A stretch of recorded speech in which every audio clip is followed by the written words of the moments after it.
The Angel and the Thunderbird.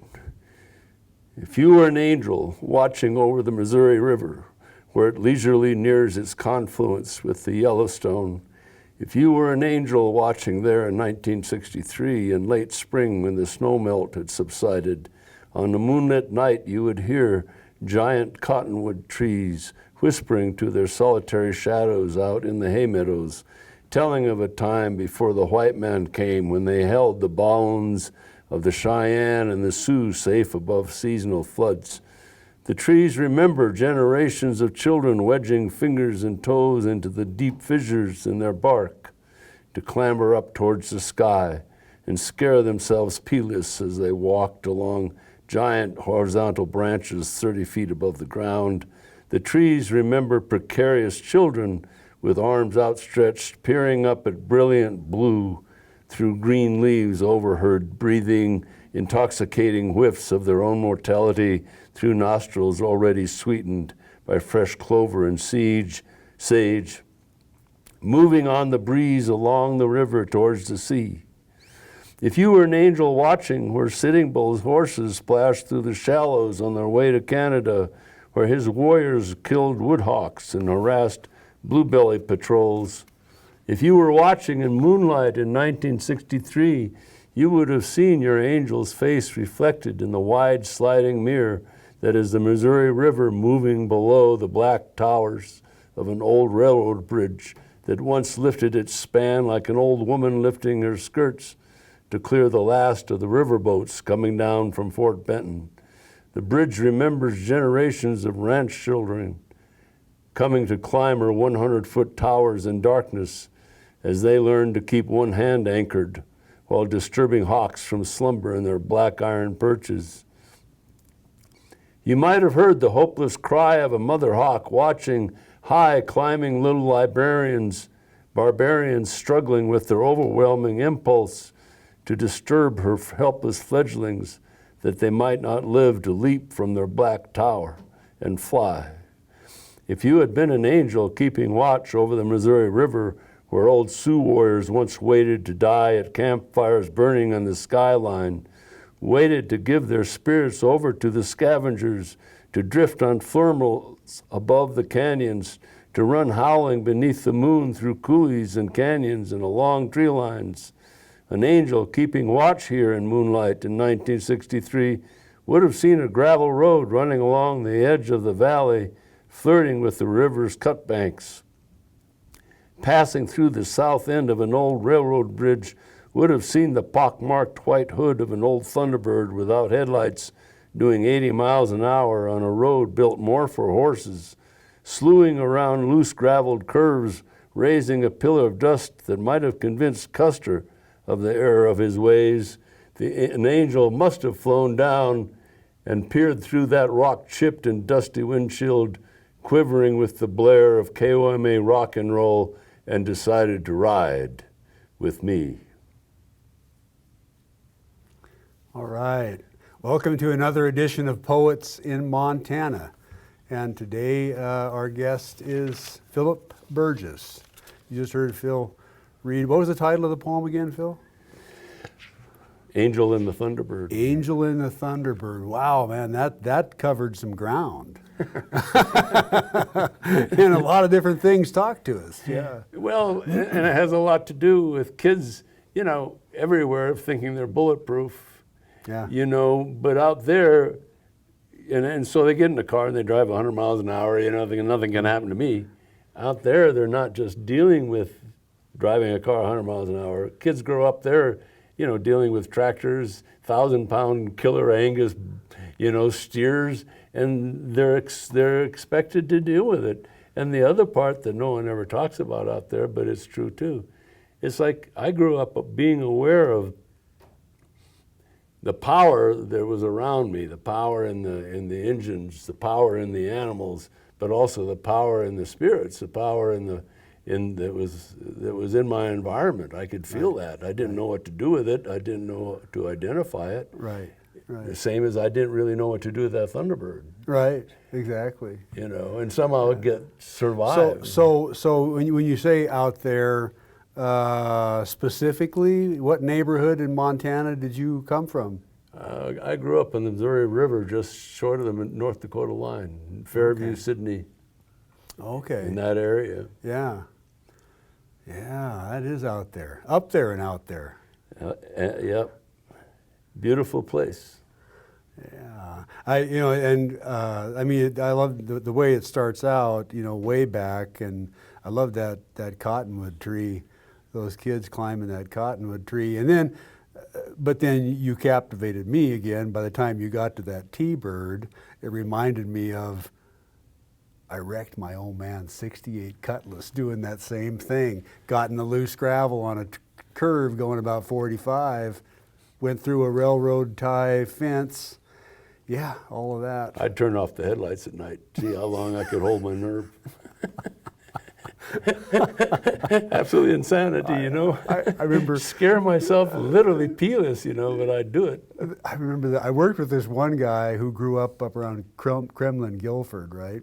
And he went to school in Havre, and he said that for entertainment, he and his friends would get up there on Highway 2, and they said, okay, now you can only drive by the rear view mirror. So they look in the rearview mirror and make sure they were going straight because there weren't going to be many turns. I can absolutely relate to it. And that's that's where the angel comes in. Somehow that angel is sitting there, taking care of that teenage bronc. Yeah, totally. Well, I should say, I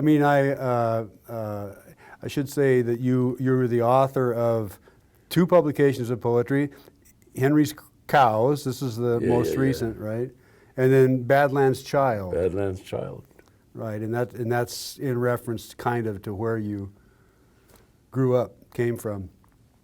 And there's other aspects to your biography that I know, but we can kind of let this unfold maybe. I mean, you mentioned that you sort of had a chronological trip with poetry. Yeah, do you want to just kind of head down that road and read us another one where you wanted to start out or whatever? I spent a lot of years traveling after Vietnam, and hitchhiking, motorcycling, and anything on 4 wheels. And this is kind of a farewell to that, but also a tribute in a way to. It's kind of like what I learned. What I learned. Broken road rules, broken road blues. Always bless the hitchhikers and travel alone mostly. Never let anyone ride who's afraid of lightning, tries to look like Jesus, likes to play with guns, wants to talk politics, or count spotted ponies out loud. Don't let anyone ride shotgun who can't laugh at the devil, read a road map, drive a shift stick, or lip sync Willie Nelson in Dire Straits. Don't pick up anyone who doesn't like graveyards, powwow music, driving in the rain, who doesn't know they've had a broken heart since 1968. Always bless the hitchhikers and the old duffers driving 50 miles an hour, and never blind them with your brights. Always stop at cafes where the waitresses call you honey. Drive with your back to the wind, sit with your back to the wall. Never go to sleep at the wheel or talk loudly to strangers. Self-service gas stations can save you money, but full service will clean your windshield, check your oil, and sometimes grant you a glimpse of an immaculate 57 Chevrolet rumbling its V8 at a stoplight, stuck on red since 1968. Bless the hitchhikers. Travel fast and travel light. Keep the moon in your windshield when you drive at night. Stop once in a while to dance in the light of your low beams, and always top off your tank before going to sleep so you won't remember your dreams. So you can make a fast getaway before dawn in the rain to find the only cafe in the next town where the grumpy old cowboys will ignore you, and drink black coffee while the waitress warily watches you eat the first full breakfast sold in Winifred, Montana since 1968. But bless the hitchhikers. Stay off the interstate, keep your rig clean and gleaming. Keep an eye on those rearview mirrors.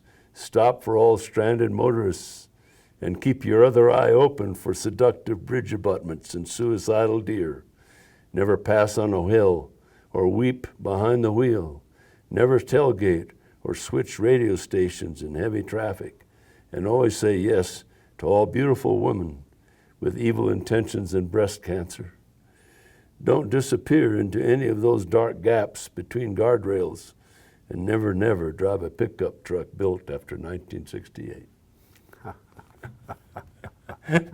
Oh, that's great. I enjoyed writing that piece. Oh yeah, that's great. And it's. I personally, I can relate to so much of that just simply because of the time frame and growing up in this country. I knew I this got country, you. Right? I mean, yeah. So 68. I mean, in the sense that's a pivotal year, and you did mention that this was like post service in Vietnam when this all occurred, your travel and stuff. Do you want to go down that road at all? Do you want to say anything about your Vietnam service or how that happened? Or I know you were a counselor afterwards for years. So many other stories are involved in all this, I know. I mean, I have a couple of poems about veterans. mm-hmm. I have very little to say about my own experience. Mm-hmm. Yeah. I feel like in some ways, Vietnam, the parable about the blind men and the elephant, where one blind man feels the trunk and decides that what is an elephant. Right. Well, what I found I was over there, I was a blind man, I had my own experience. And when I got involved with veterans, well, what I heard was all these blind men talking about all their different experiences. And in a way, I ended up getting a picture of Vietnam that was much more detailed and full or complete. Right. And there's a downside to that.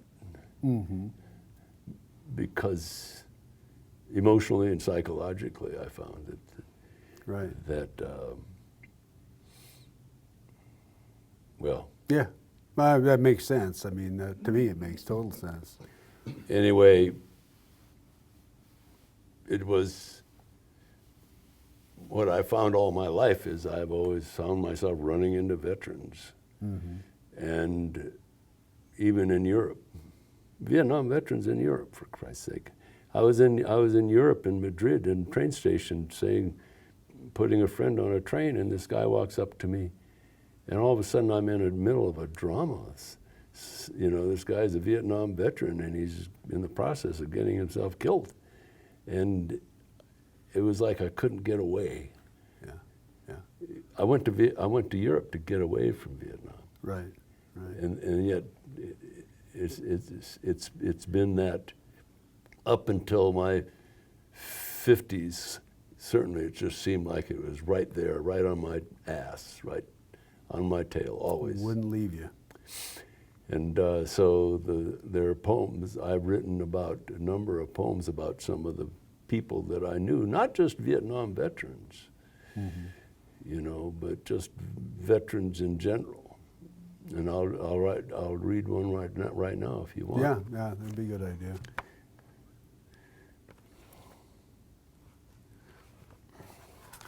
And this is also about one of the favorite towns in the entire state called Ingomar. Oh yeah. You know Ingomar? I've been through Ingomar. Have you stopped at Ingomar? No. You have missed something. I'm sure I have. The Jersey Lil Bar and Cafe. Oh, okay. I'll remember that next time I'm in the neighborhood. Well, it's sometimes open and it's sometimes closed. And it's the only thing in town.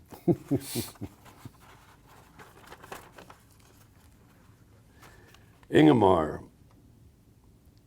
In the Jersey Lil Bar and Cafe, a late morning solitary leans against a bar scarred by decades of cow country blues and booze.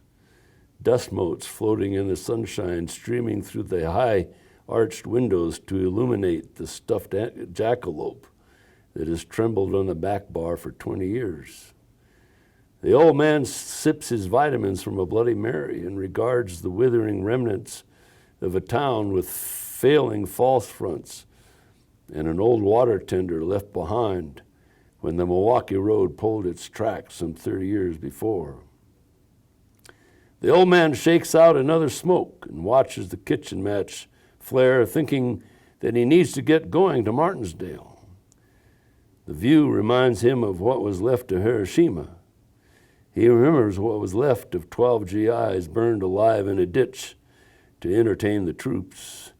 He remembers what was left of a sergeant after execution by bayonet practice. He thinks he needs to get going to Martinsdale. They're working on the road, and the trip is going to take a little extra time. An old red Cadillac, humbled by dusty years of the old man's lust for high-speed runs along washboard gravel roads, settles in at a portable construction stoplight stuck on red, with no construction or even a hard hat in sight. The old man leans back with cowboy hat pulled down over his eyes, tendrils of cigarette smoke curling up from the battered brim. With the engine off and the windows open, Glenn Miller's big band sound sails out to join a meadowlark's sliding cry on the fence line. Don't sit under the apple tree with anyone else but me. All right. Yeah, the legacy of war is, I mean, everybody that's probably ever experienced it has been through the same exact thing, right? Yeah. I mean, you know, the whole post-traumatic stress disorder, you know, that came into our consciousness post-Vietnam, it seems like. I mean, they call it, what, shell shock, they called it other things in the past. It was kind of just sort of referred to and tried to be ignored. Well, it oftentimes, it was a phenomenon that was so obvious and so disruptive that in almost every war it was recognized. Right. But when the war was over with, it was promptly forgotten. The Civil War, it was called Soldier's Heart. Yeah. Isn't that a remarkable? Soldier's Heart, yeah. And why did they ever change the name? I think it's a lovely name for it. Yeah, oh, totally. But when the war was over with, it was forgotten. I knew in college, I knew a guy, a janitor, who was shell-shocked from World War I. Yeah. You know, and he was. Yeah, right. And he was. Do you remember, did you ever read, I'm sure you have, that Hemingway short story called Soldier's Home? It's a short, one of his short stories. You know, I might very well have. I think the Hemingway's best work were the short stories, personally, for me anyway. But this one was about a soldier that came home from, well, it must have been World War I, probably, because they were written early, the short stories. So anyway, he comes home and he tries to, you know, fit back in and everything, and everybody's kind of understands what he's been through, and they're sort of you know, treating him with kid gloves. And in the end, you know, you get to the end of that story, and you know, the way Hemingway's whole theory was on not telling you everything and letting you kind of figure it out for yourself, we're kind of left with the feeling, or at least I was at the end of this story, that what this guy really missed more than anything, what his biggest problem was, is he missed the excitement. He missed that aspect of being a soldier. I mean, he had a lot of nightmares he was dealing with, but he still liked being a soldier. He was fresh out of the Army, I guess. Well, what it is, it's kind of like if you take a drug that elevates your adrenaline to a certain point, unnatural point, or the point that you don't go to ordinarily, and it keeps you there for a little while. Woo. And war, it's not something you seek out, but you're stuck in it, and then that's what it does, and it heightens your senses, and it heightens them in a way that very few people outside of war experience. Right. And that's oftentimes the guys going back to it, not because they really want to, it's kind of an addiction. Yeah, exactly. I was going to say, like an addiction. I mean, you see in this modern sort of army, I guess, over the last 2 or 3 wars, a lot of that, a lot of this re-upping, right? How many guys been through 2 or 3 tours? I mean, I know the same thing happened in Vietnam. The thing is, why would you, it's like, okay, patriotic impulse, et cetera, et cetera, et cetera, but what keeps you there? What keeps you going back? Right. And well, I can get into how I feel about the professional army. Yeah. Because what you've created is a whole subsect of the citizenry who are functioning in a totally different world than the rest of us. Right. And whose priorities, and I don't, now. And are probably seriously damaged goods if they've been doing it for a long enough time. Well, but precisely. Yeah. Precisely. And what they're doing is these guys are being used up. Yeah. They're being used up. I remember one of Obama's people telling me when he was running for president, they were talking about a professional army, and I said, well, how the hell are you going to keep this army filled? And he said, we'll pay them enough. Yeah. And I could have killed him. Just right there on the spot, this slimy little, meaning if you throw enough money at the poor people, they'll go out there and do that. Yeah, well, that's what it amounts to. I got this poem. I'm not sure what war this guy was in. It was probably, I'm not even sure when this took place. This guy's probably World War II. Mm-hmm. But doesn't really matter. It's called Green Buick. No one asks him why he carries a Winchester. Perhaps for hunting, he takes it everywhere he goes. Perhaps just something to hold on to, like the dog tags and the gold coin hanging from the rearview mirror of a green 1954 Buick sedan rusting away out in the field behind the slowly falling down barn where his father once kept a tamed range cow for milk. A neighbor runs a mixed herd of Charolais and Herefords and a few good horses on what's left of 3,000 acres of decent grass and water with alkaline tendencies. The corral still stands with its roping post, alley, and chute. The neighbor works his cattle there. The smell of burning hair and flesh, hot branding irons, and Sherman tanks cooking off, welding themselves into the night sky. Sherman tanks, so it's World War II. The main house is long gone, hauled off years ago as lumber for someone's granary. He sleeps sometimes in a hired man shack, sometimes in the Green Buick. The loaner has no rights here. The place sold years ago. But the neighbor figures he's harmless, figures he's probably not going to hurt the cows, figures everybody needs a home.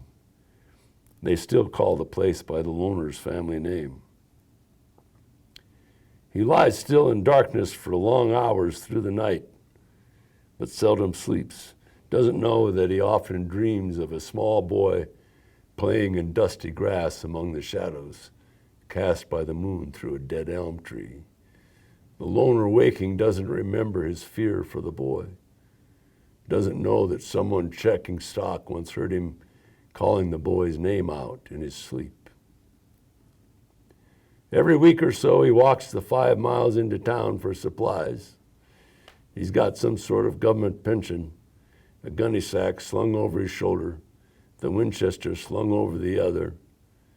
He's seldom offered a ride because some people are afraid. Some laugh when they see him walking with his long, ruined soldier's stride, but there are those who don't.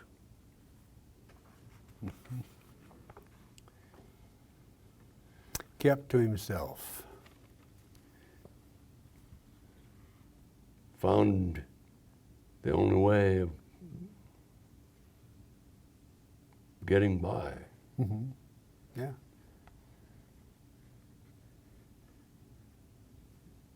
You find them. They're out there. Sure. Yeah. Yeah. I don't know. I remember. I guess as a kid, I remember seeing a lot of guys kind of like that.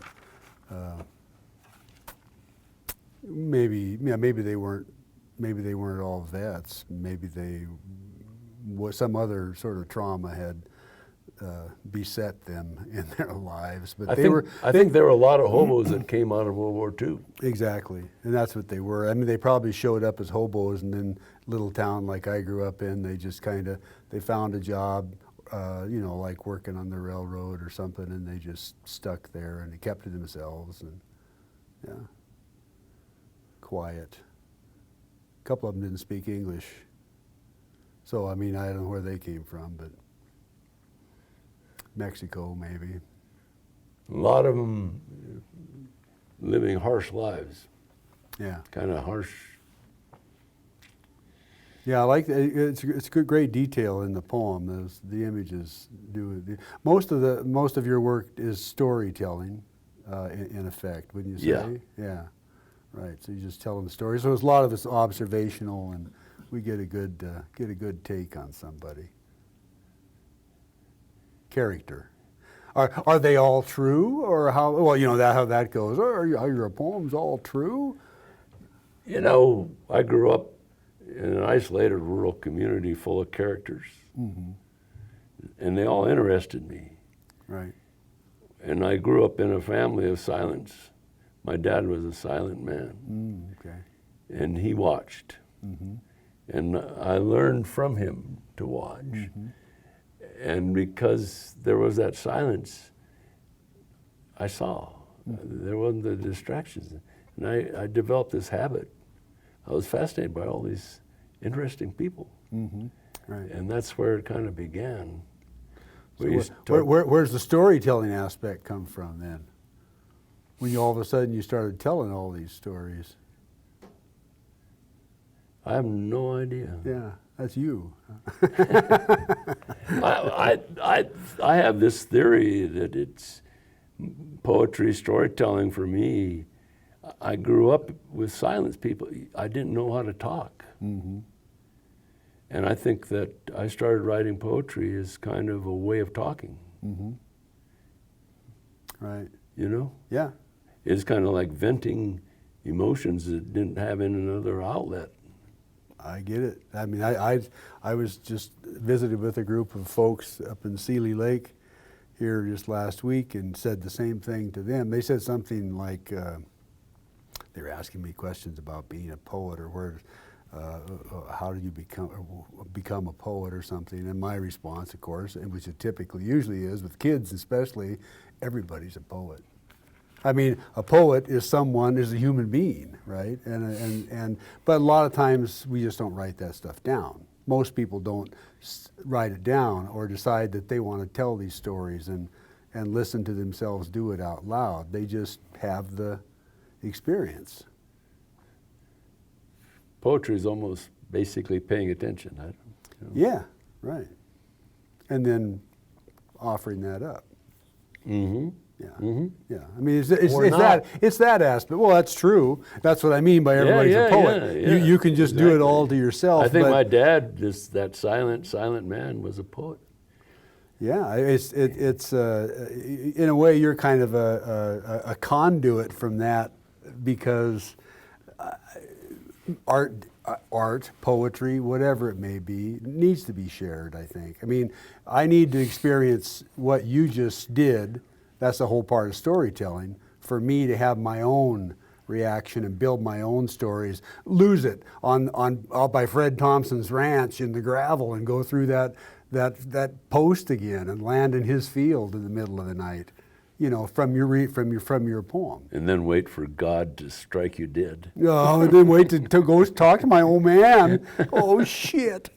I remember that feeling. Yeah. When I had screwed up and there was no way to hide it, and I was going to have to face my father with it. Oh God!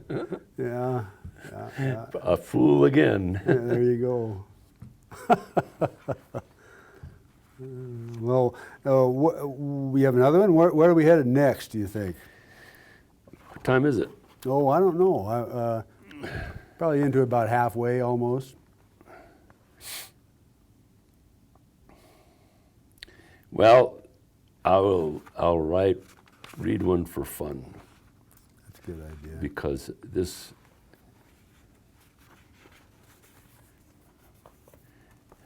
I was involved in a long-term illicit affair. Uh-oh. No names. No names.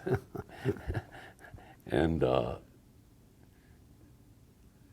this was kind of my tribute to that affair.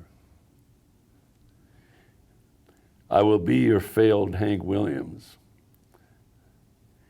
I will be your failed Hank Williams, singing for no tips or cover most every Friday night in a ruined roadhouse outside Chester, Montana, where they stopped changing songs in the jukebox in 1953, where the beer cans and the shot glasses still dance on the tables, when the great northern trains come highballing through off the divide, blowing lonesome steam whistle blues into the dreams of sleeping children. Do you remember that? Are you old enough to remember those steam whistles? Not quite. Oh, I've heard it, but not on the line that went through my backyard. I mean, Yeah. I was probably. Go ahead.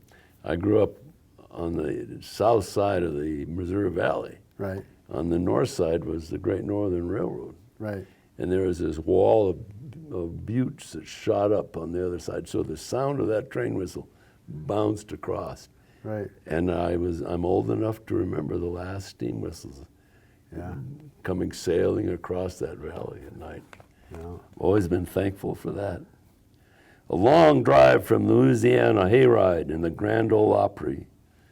A long run in my pale Cadillac from the train wreck I made of my day in the sun. Up the Mississippi Delta through Kansas City and Omaha to points north, still skinny, ornery, and stoned 50 years later, though my fringes are frayed. And the 52 Cooteville carries more rust and dust than chrome. I haunt what's left of Highline roadhouses, from Sunburst to Big Sandy, singing songs no one ever hears outside Liberty Hill and Toole counties. I'll be your failed Hank Williams and bleed into the microphone while you sit over by the wall in your uptown makeup and basic black, away from the pool tables where cowboys in creaking blue jeans that never fade play their eternal snooker game, squinting through 50 years of Pall Mall and Camel smoke. No lucky strikes here. They keep their eye on the 8-ball and pay my moaning no never mind. I'll wear out my Gibson and whine my honky-tonk blues while you dance with the Congo line of diehards who close the show every night before bouncing out the door headed south to fade into Mariah's river mists. After what's left is gone and I stand swaying in riding boots that never rode, lost in whiskey haze and the echoes of my last song, you'll step up to me and this fading star will take you for a turn around the dance floor to the click of cue balls and the muttered shot calls of petrified cowboys. I will be your failed Hank Williams and we'll lean back into duct-taped leather with the Cooteville open to purple sky, sip on the last good whiskey, and listen to the silence of fallen stars. Then I'll tune the radio to KOMA and steer that Cadillac down the lonesome highway towards Joplin. The road wind and whiskey keeping us in tune as we tear up that center line. Two drifters howling after the moon, getting out of this old world alive.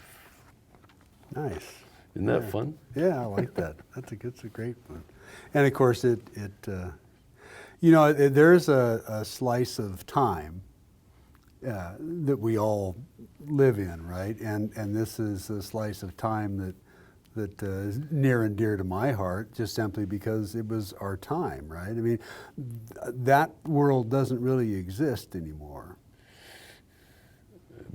Possibly there are remnants of it out there, but no, I think you're right. Well, and a lot of it is just that road business aspect to it. You know, the whole drinking and driving and moving from one roadhouse to the next. And it was like I saw a woman here the other day. We were talking. Oh, I read a poem about the old 9 Mile House. You remember the old 9 Mile House? Yeah. Yeah.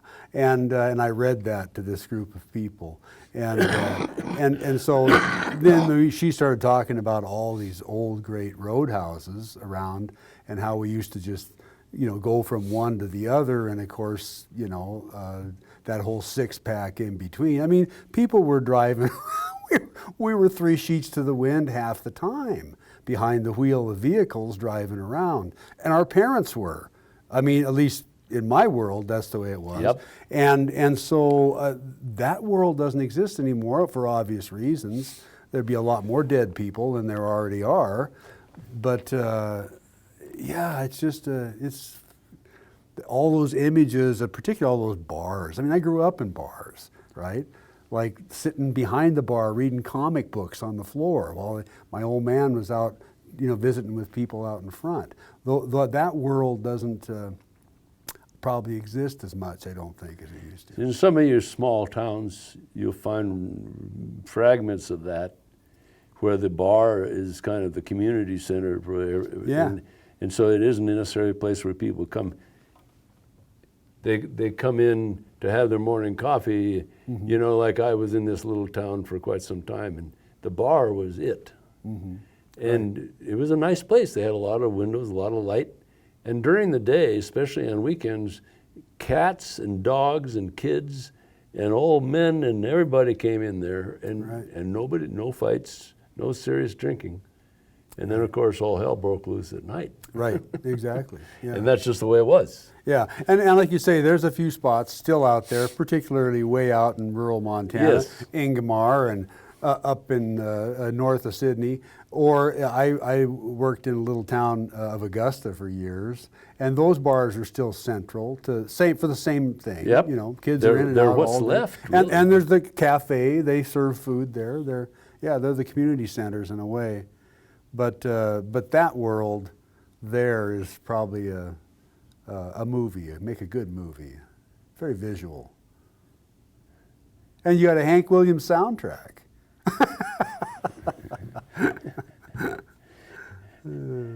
And people drinking themselves to death, and yet it was like kind of okay. It was what it was, Well, a lot of yeah. those bars and a lot of that honky-tonk culture was created by World War II veterans. Yeah, yeah. I mean, so much of our life, I guess, is a series of wars, and the men. It's been a paternal society, so men were in charge, and you had this sort of overall influence of. Well, they came back from the damn war, and there wasn't anything else for them, so they went and had their therapy in the bars.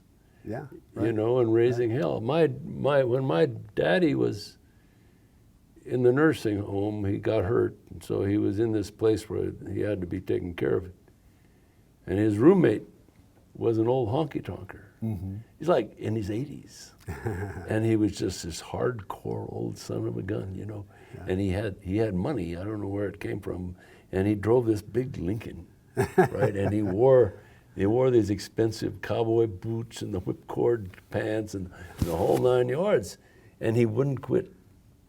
Honky-tonkin'. He was a honky-tonker right to the bloody end.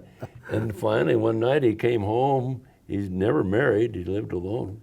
Comes home drunk as a lord in his big Lincoln and falls out of the car in the garage and blacks out. and they had to take both his legs off. Oh. And that was it. Yeah. Yeah. He died Yeah. because he didn't want to live. Yeah. It was finished. Right. Couldn't go. Couldn't go honky-tonking anymore. Couldn't drive. Right. They took it all away. Yeah. Dad said he was a grumpy roommate. I bet he was. Unhappy until the bitter end.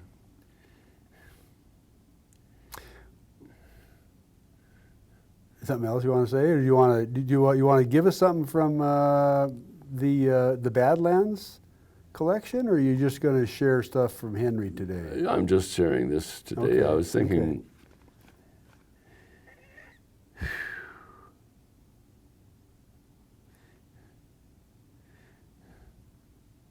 I know what I was thinking, but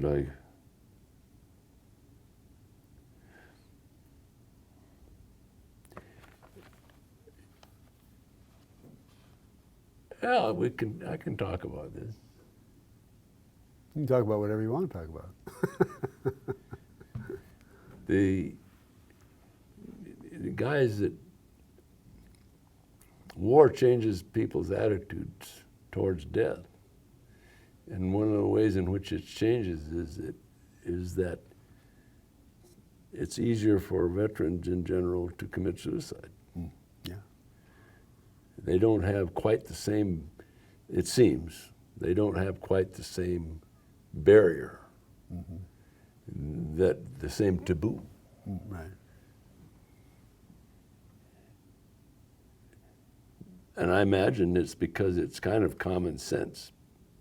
Wait a minute, they sent us out there to kill people and to be killed, and then we come home and they say, but suicide's a sin. You know? Yeah. There's some basic contradiction there. Yeah. And that whole thing of suicide becoming kind of a more acceptable option. And I think that for a lot of guys, you know, there is a high suicide rate amongst veterans, but I also think for a lot of guys, they just carry that in a different way. Veterans. As a yes. Yes. As a possible way of dealing with things. Right. They might never do it. You know, it's true for myself. I've always seen suicide for me as a possible rational option. Well, you know, I figured that, you know, particularly if you've been here for a while, nothing's off the table. I mean, you know, if your life turns to absolute, and there's nothing anybody's going to do to make it any better, I mean, that's your prerogative. That's your right as a human being to decide when to go and when not to go. I think. That's my own personal opinion. But if you're in a burning theater, you're better able to fight the fire if you know there's an exit door. Right. If there's no exit door, there's a tendency to panic. Right. There's no way out. But if you got that exit door, you know, well, I got a little time here. You know, I can do this. Yeah. Yeah. I mean, I understand it I guess the time when it is so disturbing and heartbreaking is in youth. You know, when people are too young. They're too young to make that call. Yeah. And we have, you know, the prevalence of so many weapons that are laying all over the place, and everything we see involves guns in the media, and I think it's an easy choice. And who's in a position to judge whether it is a reasonable call, except the person himself? And it's a difficult thing. But I think that talking about it, instead of dealing with it as a taboo, you know? Oh, yeah. I think it actually, dealing with it as a taboo actually causes sometimes people to commit suicide because they don't admit to themselves that they're thinking about it until it's too late. Right. because they're not supposed to. Yeah, and I think it's probably less of maybe as time has gone on and everything, time just kind of has gotten away from me. Time, we move so fast and it's like, wow, there's a whole generations of people that have grown up and behind me, and I'm like thinking, I'm not so sure that that taboo is as strong with these people as it was in our generation. You know, the prevalence or the power of Judeo-Christian influence on this culture and our society is not quite as strong as it was at one time, I don't think. Well, I think that if we're going to keep the kids from committing suicide, we better focus more on giving them reasons to live. Yeah, a good idea. You know, I mean, the world that the young people are being presented with, Yeah, you know, yeah, it's a discouraging prospect. yeah, I think you're right. You know, like when I was coming up, you know, we were really poor. There wasn't any money, but in a way, the world was my oyster. Mm-hmm. I was going to go out there and have a damned adventure, Right. you know.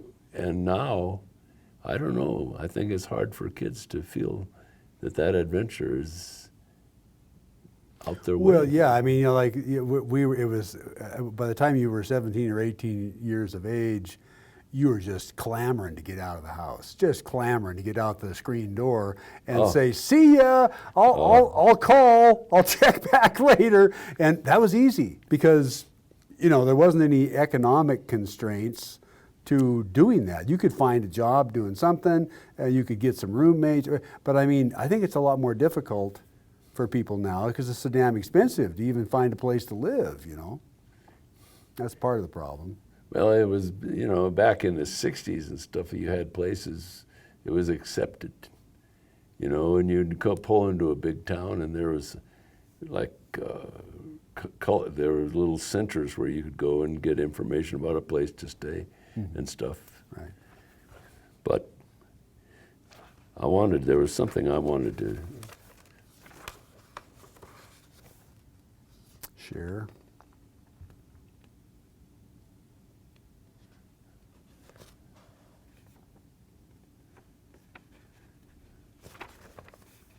Henry's Cows, that's what I was looking for.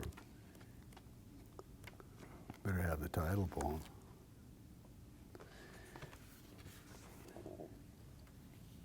After my mom died, my dad was alone. And I began spending a lot of time between here and there. It's a 600-mile drive. And I got tired of the interstate quickly. So I started spending 2 days instead of 1 day and taking the back roads and spending more time out there. A lot of this poetry that I've been reading came from that time. Because you kind of meditate on the landscape and you meditate on the history and you meditate on the history, on what's happened here.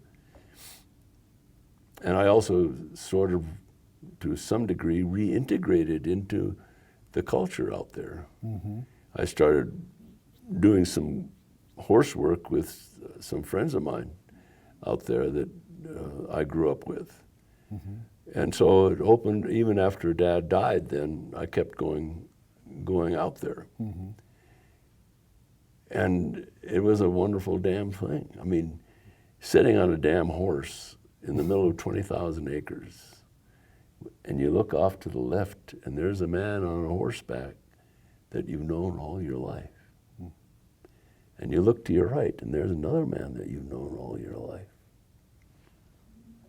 You know? Yeah, yeah. And working the cattle and getting into the dust and the horse shit and everything, it was a wonderful thing. Anyway, I renamed the guy that owned the 20,000 acres. I named him Henry because I think Elroy would probably be embarrassed. So I wrote this it's called Henry's Cows. We were getting a little rain, just enough to settle the dust, but it being late in September with no moisture since July, and the hills powdery dry, even the tree leaves fading early. The first few raindrops were a shock to my sunburned forearm. It felt good to have gotten most of the hay in. It felt pretty good to be riding shotgun in a fancy Suburban, powering up the dirt road out of the breaks, heading for town for Thursday night bowling and beer.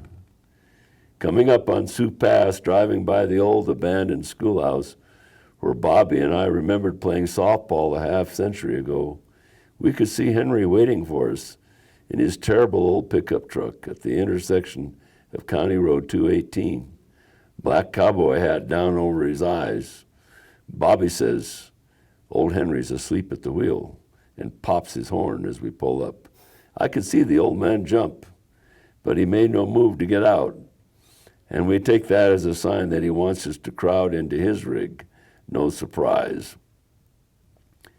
I didn't really want to put my clean white shirt and fresh jeans in that truck of Henry's, but there was nothing for it but to go along with the program. Bobby, being built close to the ground, sits over the hump, while Henry herds that six-cylinder Ford down the gravel road towards pavement in town at a steady 50 miles an hour, peering through the crazed map of cracks in the windshield into the dark and the rain coming down a little more seriously now. Henry's the biggest cowman in the county, but you'd never know it by the dust piled up on the dashboard of that old pickup. I don't think he ever bought a new truck in his life. He takes better care of his horses than he does of himself, with untreated skin cancers on his face, busted knuckles, and worn gray teeth. Henry's 73 years old and works like he's still 53. But Bobby and I can see the day coming when he can't horseback with us anymore. Henry's got the edge by far on us in cows, money, and ground, but he knows not to offer us pay for the horse work we do for him. Bobby and I know where we are when we're moving some of Henry's 1,000 Herefords out in the middle of dusty nowhere. We suck hard on the smells of horse sweat, sagebrush, and commoner. We watch hawks circle over patient buttes, and we keep an eye on that black Stetson old man riding flank as he keeps one eye out for strays and one eye on this sorry little notebook he keeps his tallies in. Henry's cows. All right. Yeah, I've known a few Henrys too, you know. Henry, Elroy was raised on a little hard-scrabbled ranch. He was an orphan. Well, his mommy had died. His daddy raised 5 of them all by himself out there on nothing. When he was 14, Elroy bought his first 40 acres. All right. And, yeah, you know. There's a Montana story. And now but he lives exactly the way he did when he was 14. I mean, the guy that came to my mind was probably, you know, maybe the wealthiest guy on the eastern front outside of Augusta there, and I mean, he did not look like it. The guy's probably the best loved guy in the county, you know? Yeah. People love Elroy. Yeah. I sold some land to him when we shut the ranch down. That was a pleasure. We got into a fight over who was going to, you know, we got into fighting over, we realized we were both afraid the other person was going to get shafted, so we couldn't make the deal. Yeah, exactly. Who's going to get the check? Well, this has been a delight, Phil. I think we're out of time. We've used up our entire time, and you're about out of voice too. Thanks for doing this. Cracking down. I'm glad I made it through. Yeah. We appreciate you coming off a cold and giving us Henry's cows and a good visit. So, Philip Burgess, thanks, Phil. We will do one of these again soon. As soon as I contact somebody that wants to read you their poems. And thank you. You bet.